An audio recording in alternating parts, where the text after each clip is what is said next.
Hello everyone and welcome back to your piano lesson. If you are here for the first time, I am Gianluca Fronda, your virtual piano teacher. If you want to discover interesting facts about me, you can watch the introduction video of this channel. I'm leaving the link in the description of this video, where you will find also the link for my artistic channel, Gianluca Fronda, pianist and composer, if you're interested in original music and covers. Talking about this channel, don't forget to subscribe and let me know about yourself by commenting. Tell me when you have started, if you're finding my channel interesting and you're improving your skills also thanks to my videos. And don't forget also to share with your friends if there is anybody interested in piano music, anybody that you know. So now time to go to our lesson. Today is finally time to play for you in a Rickshaw. We are on page 36 of the John Thompson Thesis Piano Course Part 1. And why do I say finally? Because today you are finally completing the package of the 9 notes that you were supposed to discover and play in Thompson Part 1. And why do we say 9? Because remember that you have 5 on the right, 5 on the left, but the middle C is played by the right hand thumb and by the left hand thumb. Is a common note. So you have 4 plus 1 in the middle. And indeed, here we are. The package of the 9 notes has been completed. You have to play the F with a little finger of the left hand, with a pinky, yeah? Now, let's play this song. Obviously, I believe that at this stage, since you have been following the whole program of Thompson Part 1, you should know everything about the notes, the position of the notes, the length of the notes, and we can play first of all at higher speed, faster speed, and then slower. 1, 2, 3, 4. 1, 2, 3, 4.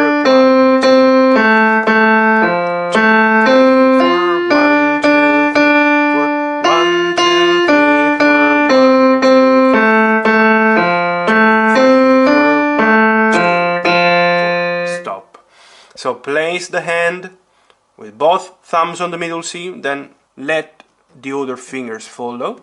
So the second of the left and second of the right, second of the left on B, second of the right on D, third of the left on A, third of the right on E, fourth of the left on G, fourth of the right on F, fifth of the left on F, the new note that you are discovering today, fifth of the right on G.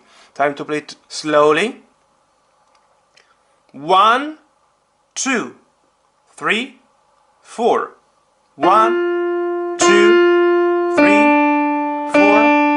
1, 2, 3, 4. 1, 2, 3, 4. 1, 2, 3, 4. 1, 2, 3, 4. 1, 2, 3, 4. 1, 2, 3, 4. 1, 2, 3, 4. Stop. One more thing to remind you, write please the 2 Fs, the new one that you have learned today, plus the old one. So the old one will be here, first space of the treble clef stave, and the new one on the 4th line, line number 1, 2, 3, 4. That's why I'm saying on the 4th line, you have to count from the bottom. The new F, 4th line, write 2 Fs semi-brief or whole notes, 2 Fs minims or half notes, 2 Fs dotted minims or dotted half note, 2 Fs, one on top and one on the bottom stave, in crotchets or quarter notes. I think that is more than enough for you today. If you have any questions, feel free, don't hesitate to contact me by commenting. If it's the first time that you are landing on my channel thanks to this video, don't forget to subscribe and see you in the next one.